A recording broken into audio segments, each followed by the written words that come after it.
RMS ফ্যামিলির মন্দিরার কথাই তোমাদের আজকে বলবো।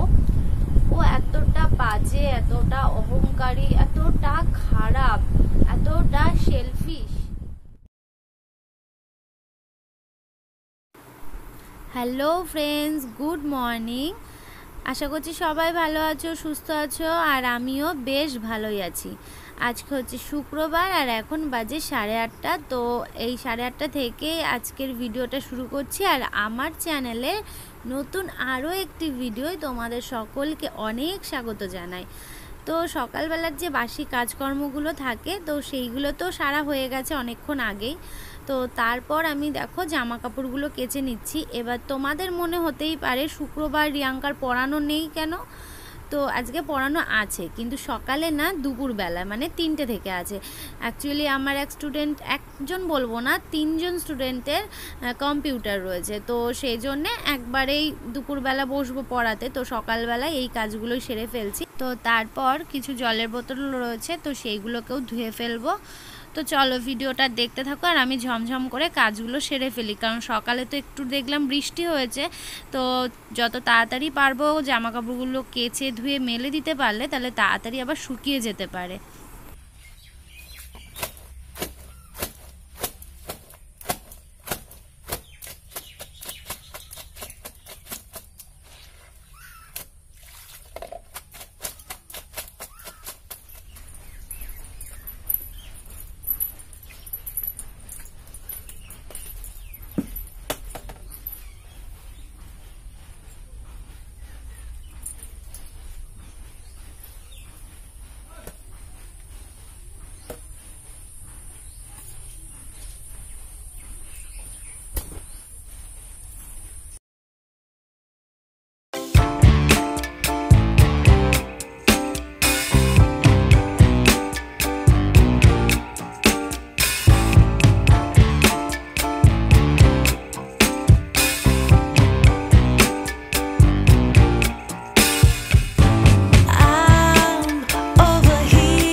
দুপুর 12:15টার সময় বসলাম আমি ব্রেকফাস্ট করতে। দেখো এখানে রয়েছে একটা রুটি রয়েছে, আর এখানে রয়েছে লুচি, 3টে লুচি রয়েছে। তো আমার বর, মানে লুচির কথাটা তোমাদের বলি, সকালবেলায় বৃষ্টি পড়ছিল, বললামই তো তোমাদের সকালবেলা বৃষ্টি পড়ছিল বলে আমার বর দেরি করেই কাজে গেছে। এই 9টার দিকে গেছে, 9টা সাড়ে 9টার দিকেই গেছে। তো তখন দিদি লুচি টুচি করেছিল, সেইগুলো দিয়ে গেছিলো। তো ও সেটা খেয়েছে, রুটি ছিল সেটা খেয়ে চলে গেছে সকালে কাজে। আর আসবে সেই 1:30 2টোর দিকে, 1:30 2টোর দিকে আসবে। তো আমি তো বৃষ্টি হচ্ছিল বলে একটু বেলা করেই ঘুম থেকে উঠেছি। সকালবেলায় বসে বসে ভিডিও এডিট করছিলাম। তো বর খেয়ে যাওয়ার পর এই যে এইগুলো রয়েছে, এইগুলো এখন আমি খেয়ে নেবো, কারণ সকালবেলা টিফিনে ঝামেলা করিনি, দিদি দিয়ে দিয়েছিল বলে। তো এখন আমি এইগুলো খাবো, খেয়ে দিয়ে নিয়ে তারপর বসাবো রান্না। ও আসবে 1:30 2টোর দিকেই আসবে। আমি এটা খেয়ে দিয়ে রান্না বসিয়ে দেবো, কেননা সকালে যেহেতু পড়ানো ছিল না, তো দুপুরবেলা পড়ানো রয়েছে, প্রায় 3টে থেকে পড়তে আসবে ওরা। তো সেই জন্য আগে আগে রান্নাটা করে দেবো। আর আমার বর যেহেতু না সকালে 3টে যেহেতু কাজে যায়নি, একবারে 9টার দিকে টিফিন খেয়ে চলে গেছে। ও আসবে 1:30 2টোর দিকে, ওই জন্য তাড়াতাড়ি রান্না করতে হবে। আর যদি 4টের দিকে আসতো তাহলে একটু দেরি করতে হতো। তবুও পড়ানো রয়েছে না, পড়ানোর জন্য আমাকে তাড়াতাড়ি রান্না করে দিতে হতো।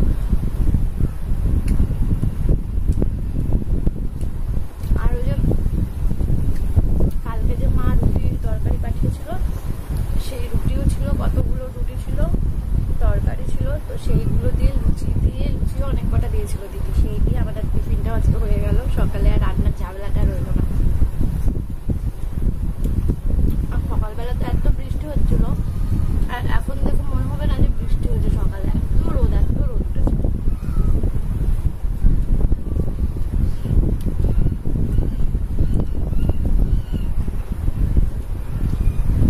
ওদি তরকারিটাই কি দিয়েছিলে গো? তরকারিটাই কি দিয়েছিলে বলছি, বলো। হ্যাঁ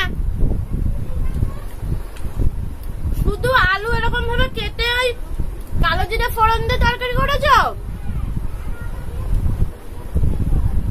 ও যে আলু ছোকলা মানে কি বলে ছোকলা ছাড়াওনি বলে ভালো লাগছে। ও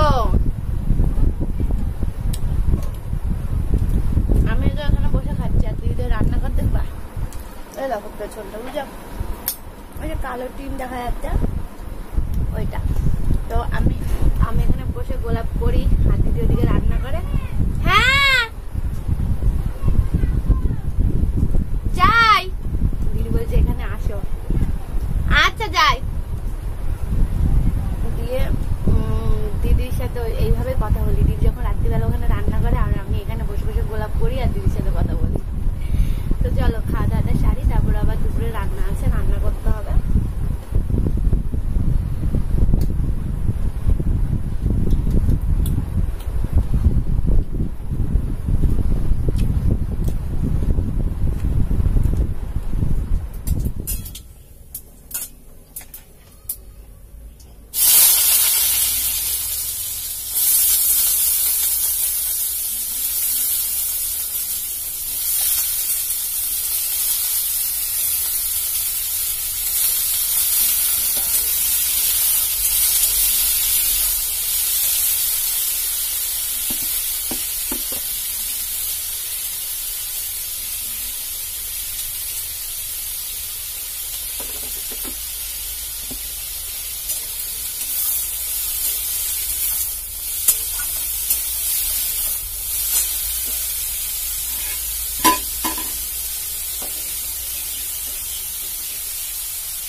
তো দেখলেই তো সকালবেলা কত বেলা করে খাওয়া হলো। খেয়ে দিয়ে উঠে রান্নাটা বসিয়ে দিয়েছি। দেখো ওইদিকে ভাত বসিয়েছি আর এখানে বসিয়েছি তরকারি। তো সকালে যেহেতু টিফিন করা হয়নি, তো এখন দুপুরবেলায় দুপুরের মতন রান্না হবে। আর রাতে তো রুটি আছে। আর হ্যাঁ, রুটির জন্য দেখো এরকম রুটির জন্য আটা মেখে লেচি করে রেখে দিয়েছি, একবারে করে নেব। কারণ এই যে তরকারিটা আমি বসিয়েছি, এই তরকারিটা দেখো ছোট্ট ছোট্ট আলু দেখতে পাচ্ছ, ছোট্ট ছোট্ট আলু। ওই আলুটা ভাজা ভাজা করে ডিম দিয়ে মানে ডিমটাকে ওর মধ্যে ভেঙে দেবো, দিয়ে সেই ঝুড়ো ঝুড়ো হয়ে যায় না, সেরকম ঝুড়ো ঝুড়ো করে তরকারিটা করবো। আর পেঁয়াজ রসুন তো দিতেই হবে। তো তোমাদের সাথে শেয়ার করছি কেমন ভাবে করবো, কারণ মনে হয় এই জিনিসটা আমি তোমাদের সাথে শেয়ার করিনি, প্রথমেই মনে হয় শেয়ার করা হবে। আর যেহেতু একবেলার ভাত মানে শুধু দুপুর বেলার জন্য, তো ওই জন্য ওইদিকে ছোট হাঁড়ি করে ভাতটা বসিয়েছি আর এদিকে রুটিটাও করে নেবো একবারে। আর এই যে তরকারিটা করবো না, এই তরকারিটা রেখে দেবো বাটি করে, ওটা দিয়ে আবার আমার বড় রুটিও খেয়ে নেবে, ওটা খুব পছন্দ করে ও রুটি খেতে ওটা দিয়ে। তো ওই জন্য একবারই করে নিচ্ছি, দুপুরেও খাওয়া হয়ে যাবে, এমনকি রাতের জন্য হয়ে যাবে। আর রাতের রুটিটা তোমরা ভাবছো যে এখন কেন করে নিচ্ছি, কারণ রাত্রিবেলায় না মানে আমি গোলাপ করছি, এখন ধরো গোলাপের খুবই চাপ, সামনে পুজো, তো সেই জন্য গোলাপের প্রচন্ড চাপ আসছে। তো সেই জন্য সন্ধ্যেবেলায় আর এই রুটি মুটি ঝামেলা রাখছি না, যতক্ষণ দুপুরবেলা আমায় রান্না করতে হয়। তো এবার 3 বেলা দুজন মানুষের জন্য 3 বেলায় রান্না ঘরে থাকবো, ওই জন্যে একবারেই করে নিচ্ছি। সন্ধ্যাবেলা থেকে বসে বসে একদম গোলাপ করতে। আর অনেকের ভিডিও আমি দেখি, তোমরা যেমন আমার ভিডিও দেখো, আমিও তো অনেকের ভিডিওগুলো দেখি, তো সেই ভিডিওগুলো চালিয়ে দিই আর গোলাপ করতে থাকি। তো আমার অনেক গোলাপ হয়ে যায় জানো না সন্ধ্যেবেলায় বসলে যায়। তো সেই জন্যে রুটিটা ঝামেলাটাও সকালবেলায় মানে দুপুরবেলায় সেরে ফেলছি আর রাখছি না। তো এদিকে ভাতটা তো হয়ে গেছে প্রায়, কারণ ভাতটা বসিয়ে দিয়ে আমি এদিকে আলু টালুগুলো কেটে নিচ্ছিলাম আর আটাটাও মেখে নিচ্ছিলাম, ওই জন্য ভাতটা প্রায় আমার হয়ে এসছে। তো চলো দেখতে থাকো ভিডিওটা, আর আমি ঝটপট করে রান্নাটা করে নিই, কারণ রান্না করার পর খাওয়া দাওয়া সেরে বাসন টাসন মেজে আবার পড়াতে বসতে হবে, পড়তে আসবে, যেহেতু সকালে পড়ানো হয়নি, তো ওই জন্য দুপুরবেলায় পড়তে আসবে। তো দেখতে থাকো, আর এই তরকারিটাও তোমাদের সাথে আমি শেয়ার করছি আমি কিভাবে করি এই তরকারিটা, ঠিক আছে? তো তো আলুটা ভাজা ভাজা করার পর দিয়ে দিয়েছিলাম পেঁয়াজ, আদা, রসুন। তো তার মধ্যে দিয়ে দিচ্ছি লঙ্কার গুঁড়ো, জিরের গুঁড়ো। তো সেটাকে ভালো মতন কষিয়ে নিয়ে একখানা ডিম ভেঙে ওর মধ্যে দিয়ে দিলাম। তো দেওয়ার পর আলুটাকে ভালোভাবে নেড়ে চেড়ে নিলাম ডিমটার সাথে, ভালোভাবে কষিয়ে নিয়ে এবার দিয়ে দেবো একটু জল। তো জল দিয়ে ফুটিয়ে নামিয়ে নেবো। আর হ্যাঁ, নামানোর আগে কিন্তু একটু গরম মশলা দেবো। তো দেখো কি সুন্দর লাগছে। আর এটা আমি প্রথমবার তোমাদের সাথে শেয়ার করলাম, আমি কিন্তু এটা মাঝে মধ্যেই করে থাকি। তো কি সুন্দর লাগছে দেখতেই পাচ্ছ। তো তোমরা বাড়িতে ট্রাই করতে পারো। তো এবার আমি করে নিচ্ছি রুটি।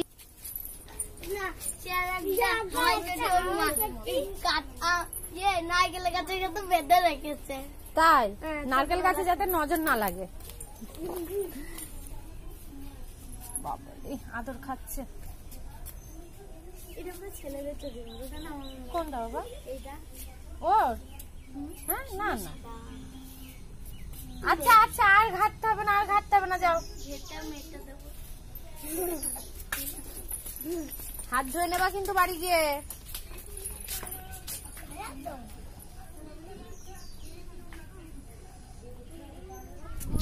এখন বাজে 8:45। তো আজকের ভিডিওটা আপলোড দিতে একটু দেরি হয়ে গেছে, কারণ থাম্বনেলটা সেট করতে গিয়ে না একটু দেরি হয়ে গেছে, জানো তো। তো যাই হোক, ভিডিও আপলোড দিয়ে দিয়েছি। আর বিকেলবেলায় তো পড়িয়ে টড়িয়ে আর ভিডিও করতে পারিনি। আমার স্টুডেন্টগুলো চলে যাওয়ার পরে বিছনা টিছনাগুলো ভালোভাবে গুছিয়ে, তারপর ঘর বারান্দা ঝাড় দিয়ে একটু ফ্রেশ হয়ে ড্রেসটা চেঞ্জ করে সন্ধে দিয়ে নিয়েছি। সন্ধে দিয়ে তারপর তো ভিডিওটা আপলোড করলাম। ওটাতেই তো অনেকটা সময় লেগে যায়, আমার জানোই তোমরা। তো ভিডিও আপলোড দিয়ে এই বসলাম। আর এ দেখো পাশে কিন্তু গোলাপের ঝুড়ি নিয়ে নিয়েছি। তো এই গোলাপগুলো এখন বসে পরবো। তো এই সন্ধ্যেবেলার দিকটা তোমাদের সাথে একটু কথা বলে নিয়ে এইবার শুরু হবে আমার গোলাপ করা। একদম অনেকক্ষণ পর্যন্ত করবো গোলাপ। তোমাদের বললামই যে এই সন্ধ্যেবেলার দিকটা আমি গোলাপ করছি। আর জানো তোমরা আমি সন্ধ্যেবেলার দিকে বসে গোলাপই করি। তো যাই হোক, যেটা তোমাদের বলবো, যেটার জন্য তোমরা অধীর আগ্রহে শোনার জন্য বসে রয়েছো, তো তোমরা টাইটেল আর থাম্বনেল দেখেও বুঝতে পারছো আশা করছি। তো MS ফ্যামিলির মন্দিরা তোমরা অনেকেই চেনো, অনেকে বলবো না, তোমরা সবাই চেনো। যারা ইউটিউবে ভিডিও দেখো তারা সবাই চেনো MS ফ্যামিলির মন্দিরাকে। তো সেই মন্দিরার কথাই তোমাদের আজকে বলবো। ও এতটা বাজে, এতটা অহংকারী, এতটা খারাপ, এতটা সেলফিশ। কি এটাই বলবো ভেবেছিলে? একদম না, একদম না।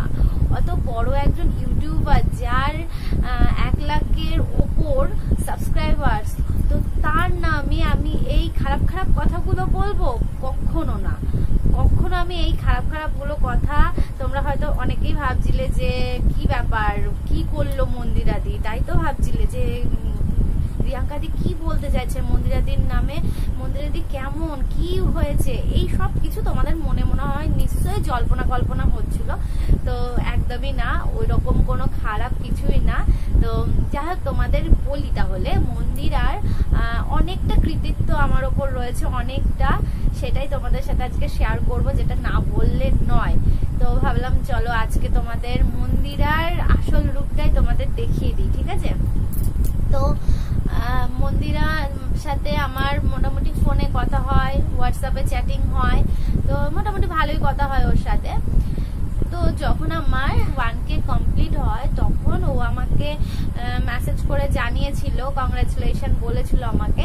তো তার একদিন পর, এবার তোমরা সবাই জানো যে ইউটিউবে 1K কমপ্লিট করতে হয়, এমনকি 4000 ওয়াচ টাইম এই টার্গেটটা থাকে। তো এই দুটো কমপ্লিট হলে তাহলে মনিটাইজেশনের জন্য অ্যাপ্লাই করা যায়। তো এবার কি হচ্ছিল, আমার তো 1K কমপ্লিট হয়ে গেছে। হওয়ার পর ওই যেখানটায় ওয়াচ টাইমটা দেখায় না, তো সেখানটায় দেখবে তোমাদেরও হয়তো হয়, ওখানটায় কেমন যেন কমে আর বাড়ে, কমে আর বাড়ে। তো আমারও সেটাই হচ্ছিল, কমছিল বাড়ছিল। তো সেটা নিয়েই আমি মন্দিরার সাথে কথা বললাম যে দেখ না আমার এরকম হচ্ছে কেন। আর আমি এমন একটা মানুষ না, মানে আমার বর পর্যন্ত বলে যে তুমি একটু কিছু হলেই বেশি চিন্তা করে ফেলো, বেশি টেনশন করে ফেলো। একদম ঠিক কথা। আমার লাইফে যদি সামান্য কিছু ঘটনা ঘটে গেল বা কিছু একবার আমার মাথায় ঢুকে গেল না, তাহলে আমি ওইটা নিয়ে চিন্তা করতে থাকবো, টেনশন করতে থাকবো, এরকম একটা হতে থাকে। তো যাই হোক, যখন ওই জিনিসটা হলো তখন আমি মন্দিরের সাথে কথা বললাম। তো ও বলল যে এখানে যা, ওটা কর, এইভাবে আমাকে প্রসেসটা বলে দিল যে দেখ ওখানে গিয়ে তোর ওয়াচ টাইমটা কত হয়েছে। তো আমি জানি যে আমার ওয়াচ টাইম হয়নি, কারণ ওখানটায় আমি মানে ওয়াচ টাইমের যেখানটা লেখা থাকে সেখানটায় দেখাচ্ছিল যে 3600। তো এবার 3600 পর 3400 হয়ে যাচ্ছে, 3500 হয়ে যাচ্ছে, 3800 হয়ে যাচ্ছে, এইরকম মানে আপ অ্যান্ড ডাউন হচ্ছিল। তো যাই হোক, ও আমাকে বললো তুই দেখ ওখানে গিয়ে যে তোর ওয়াচ টাইমটা কত হয়েছে। আমি দেখলাম, যথারীতি দেখে ওকে যখন বললাম, ও আমাকে বলছে যে সে কি রে, তোর তো ওয়াচ টাইম অনেক হয়ে গেছে। মানে আমি যখন 1K হলো, 1K পরের দিনের কথা বলছি, তখন কিন্তু আমার ওয়াচ টাইম হয়ে গেছে 8500। যেখানে থাকে 4000, সেখানে আমার 8500 ওয়াচ টাইম হয়ে গেছিল। আমাকে বলছে সে কি রে, তোর তো ওয়াচ টাইম 8500 হয়ে গেছে, তুই শিগগির মনিটাইজেশনের জন্য অ্যাপ্লাই কর। আমি কিন্তু কিচ্ছু জানতাম না। আমি যদি সেদিনকে মন্দিরাকে না বলতাম যে দেখ তো মন্দিরা এরকম আমার প্রবলেম হচ্ছে, মানে বুঝতে পারছি না, এরকম বললাম, যদি ও অহংকারী হতো, যদি ও স্বার্থপর হতো, যদি ও মানে হিংসুটে হতো, তাহলে কিন্তু ও আমাকে বলতো না। ও কিন্তু আমাকে ইগনোর করে যেতে পারতো, ও আমার মেসেজের রিপ্লাই নাও দিতে পারতো, বা ও আমাকে ভুংচাং বলে কিন্তু কাটিয়ে দিতে পারতো তো, কিন্তু আমাকে দিল না। তো ও আমাকে আর একটা কথা বলে রাখি, আমি আর মন্দিরা কিন্তু ক্লাসমেট। আমি তো দেবনাথ স্কুলে পড়েছি, তোমরা জানো। তো মন্দিরার ব্লগ যারা দেখো তারাও জানো যে মন্দিরাও কিন্তু দেবনাথ স্কুলেই পড়েছে। তো আমরা দুজন একই স্কুলেই পড়েছি। তারপর যখন ও আমাকে বললো যে মনিটাইজেশনের জন্য অ্যাপ্লাই কর, তখন আমি অবাক হয়ে গেছি যে আমার চ্যানেল মনিটাইজেশনের জন্য এখন অ্যাপ্লাই করা যেতে পারে। তো যাই হোক, আমি বুঝতে পারছিলাম না বলে ও আমাকে, মানে আমি টেক চ্যানেলগুলো দেখছিলাম, তো বুঝতে পারছিলাম না বলে ও আমাকে সব বলে দিল যে এইভাবে কর, ওইভাবে কর, ওটা করলে ভালো হবে, এইভাবে সব কিছু প্রসেস আমাকে বলে দিল। তো যাই হোক, সেইভাবেই চললাম। তারপরে যে কাজগুলো তোমাদের বললাম না সেই আগের দিনের ভিডিওতে, যে ইউটিউবে এসে ভিডিও আপলোড করলাম, ভিউজ হচ্ছে, সাবস্ক্রাইবার বাড়ছে, তারপরে কিন্তু অনেক কটা কাজ থাকে, অনেক কিছু ফর্ম ফিল আপ করা থাকে, অনেক অনেক অনেক কিছু কাজ থাকে। তো সেই কাজগুলো কিন্তু পুরো দমে মন্দিরা আমাকে হেল্প করেছে, পুরো দমে। আরো একটা যে কথাটা তোমাদের বলবো, ও ভ্যাকসিন নিতে গেছে, ভ্যাকসিনের লাইনে দাঁড়িয়ে রয়েছে এরকম রোদের মধ্যে। আর জানোই তো এখন ভ্যাকসিন নিতে গেলে কতটা প্রবলেম হচ্ছে, মানে সারা দিন মনে হচ্ছে লেগে যাচ্ছে, এইরকম কতটা ভিড় থাকে। তারপর সেই রকম লাইনের মধ্যে দাঁড়িয়ে আমি তখন একটা অনলাইনে ফর্ম ফিল আপ করছিলাম। তো সেইটাতেও আমি একটা জিনিস বুঝতে পারছিলাম না। তো ওকে আমি সাথে সাথে মেসেজ করি যে এটা কি করব না করব। ও ওই ভ্যাকসিনের লাইনে দাঁড়িয়েও একবারও আমাকে বললো না যে প্রিয়াঙ্কা আমি ব্যস্ত আছি, আমি ভ্যাকসিন নিতে এসেছি, আমি তোর সাথে পরে কথা বলবো, বা তোকে পরে হেল্প করবো, বা তোকে পরে জানাচ্ছি, আমি এখন ব্যস্ত আছি, বললো না। কিন্তু ও কিন্তু আমার ওই ভ্যাকসিনের লাইনে দাঁড়িয়ে পর্যন্ত আমাকে মেসেজের রিপ্লাই দিচ্ছে। ইভেন এটাও বলছে যে দেখ সাবধানে করিস, একটু কিছু যদি ভুল হয়ে যায় তাহলে কিন্তু মানে একদম বাজে হয়ে যাবে। তো সেখানে মাথা ঠান্ডা করে স্টেপ বাই স্টেপ ভালোভাবে কর, আর যদিও বুঝতে কোনো অসুবিধা হয় তাহলে কিন্তু আমাকে আবার মেসেজ কর, আমি তোকে বলে দেবো। তো এই জিনিসটা ভাবো তোমরা, যে এত বড় ইউটিউবার, সেখানে ও এইরকম সিচুয়েশনে ছিল ভ্যাকসিনের লাইনে, বা যে যখনই যেরকম সিচুয়েশনে থাকুক না কেন, আমি যখনই ওকে মেসেজ করি যে কি করব না করব, ও তখনই সাথে সাথে আমাকে মেসেজের রিপ্লাই দেয়। ও এমনই, ওর মধ্যে কোনো অহংকার বা কোনো কিছু রাগ বা করব না কেন, এই সব কোনো কিছু ওর মধ্যে নেই, সিরিয়াসলি নেই। তো এবার তোমাদের অনেকের মনে হয়তো এই প্রশ্নটাও আসতে পারে যে রিয়াঙ্কা তোমার হয়তো ফ্রেন্ড, তো সেই জন্যই হয়তো মন্দিরা তোমাকে হেল্প করছে। না গো, শুধু আমায় বলে না, ও যে ফ্রেন্ড বলে যে আমাকে হেল্প করছে তা একদম না। তোমরা এপি ব্লগস দেখো না, এপি ব্লগস এর প্রিয়া, তাকেও কিন্তু হেল্প করেছে। তো এরকম অনেক আছে, অনেককে মন্দিরা হেল্প করে, শুধু আমায় বলেও না। হ্যাঁ, আমি তোমাদের এই যে আনন্দ করে বলছি, হয়তো অনেকে বলে না, কিন্তু প্রিয়াও কিন্তু বলেছিল প্রিয়ার চ্যানেলে যে মন্দিরা কতটা ভালো, কতটা হেল্পফুল, যেটা বলতে আমার একটা ফোটাও লজ্জা নেই, একটা ফোটাও মানে কি বলবো, আমি এবারে আনন্দ করে বলতে পারছি তোমাদেরকে যে মন্দিরা আমাকে এই হেল্পটা করেছে। ও হয়তো সময় মতন তোমাদের রিপ্লাই দিতে পারে না বলে তোমরা অনেকেই বলো যে রিপ্লাই দিচ্ছ না, তোমরা অহংকার হয়ে গেছে বা কিছু হ্যান ত্যান। দেখো, তোমরাই ভেবে দেখো, যার 3-3টে চ্যানেল, তো সেই চ্যানেলে কাজ করা, সংসারের কাজকর্ম করা, জানো বাচ্চা রয়েছে, তাকে দেখাশোনা করা বা সংসারে রান্না বান্না কাজকর্ম, অনেক কাজ থাকে সংসারে, তারপরেও 3টে চ্যানেলটাকে দাঁড় করানো। তো এই সবকিছু মিলিয়ে ও সময় হয়তো পায় না, তাই হয়তো তোমাদের মনে হয় যে ও হিংসুটে, অহংকারী, হ্যান ত্যান অনেক কিছু মনে হয়, কিন্তু একদম না গো। ও সত্যি খুব খুব খুব ভালো। আমি তো বলবো যে এইরকম কজন করে যে এইভাবে যে হেল্প করা, এই হেল্প করাটাই অনেক আমার কাছে, অনেক। যে আমি যখনই আমার প্রবলেম হয় তখনই ওকে বলি যে মন্দিরা এটা পারছি না, এটা কি করব, এটা হচ্ছে, এটা কি করব। বললামই তো তোমাদের, আমি তো টেনশন পাগল একখানা মেয়ে, টেনশনে আমার মানে শেষ হয়ে যায়। তো সেখানে ওকে বলি যখন, ও আমাকে পুরো স্টেপ বাই স্টেপ হেল্প করে দেয়, সবকিছু বুঝিয়ে দেয়। তো এইটাই আমার কাছে অনেক পাওয়া। জানি না মন্দিরা আমার এখন ভিডিওটা দেখছে কিনা, ও আমার ভিডিও দেখে, মাঝে সাঝে দেখে, এমনকি কমেন্টও করে। তো জানি না দেখছে কিনা, যদি দেখে থাকিস তাহলে অবশ্যই করে একটা কমেন্ট করে যাস। তো তোকে সবার সামনে বলছি অনেক অনেক অনেক ধন্যবাদ আর অনেক ভালোবাসা। ধন্যবাদ দিলে হয়তো ছোট করা হবে তোকে, অনেক ভালোবাসা তোর জন্য। তুই এইভাবেই আমার পাশে থাকিস তাহলেই হবে, আর কিচ্ছু দরকার নেই। আর তোর পরিবারকেও আমার তরফ থেকে অনেক ভালোবাসা, আর তোর ছোট্ট মেয়েটাকেও অনেক অনেক অনেক ভালোবাসা। আর তুই অনেক বড় হ, আমি ভগবানের কাছে এটাই প্রার্থনা করব, কারুর যেন কুনজর তোর পরিবারের মধ্যে না পড়ে। তুই অনেক বড় হ, তুই অনেক অনেক অনেক বড় হ, আমার অনেক ভালোবাসা তোর জন্য। তো এই হচ্ছে মন্দিরা। তো তোমরা সবাই বুঝতে পারলে মন্দিরার অবদান আমার কাছে কতটা। তো চলো তাহলে, ভিডিওটা অনেকটাই মনে হচ্ছে আমার বড় হয়ে যাচ্ছে। তো সবাই ভালো থেকো, সুস্থ থেকো। আর এখন আমি গোলাপ করব, দেখতেই পেয়েছো যে আমি দেখালাম তোমাদের, গোলাপের ঝুড়ি নিয়ে বসে পড়েছি। তো এখন গোলাপ করতে বসবো। তো ভিডিওটা এখানেই শেষ করে দিচ্ছি। যদি ভালো লেগে থাকে অবশ্যই করে লাইক করো, কমেন্ট করো, তোমাদের ফ্যামিলি, তোমাদের ফ্রেন্ডসদের মধ্যে একটু শেয়ার করো। আর যারা নতুন দেখছো তারা কিন্তু অবশ্যই করে আমার চ্যানেলটিতে সাবস্ক্রাইব করে পাশে থাকা বেল আইকনটিকে অল করে দাও, তাহলে আমার প্রত্যেক দিনের ভিডিওগুলো তোমরা দেখতে পাও।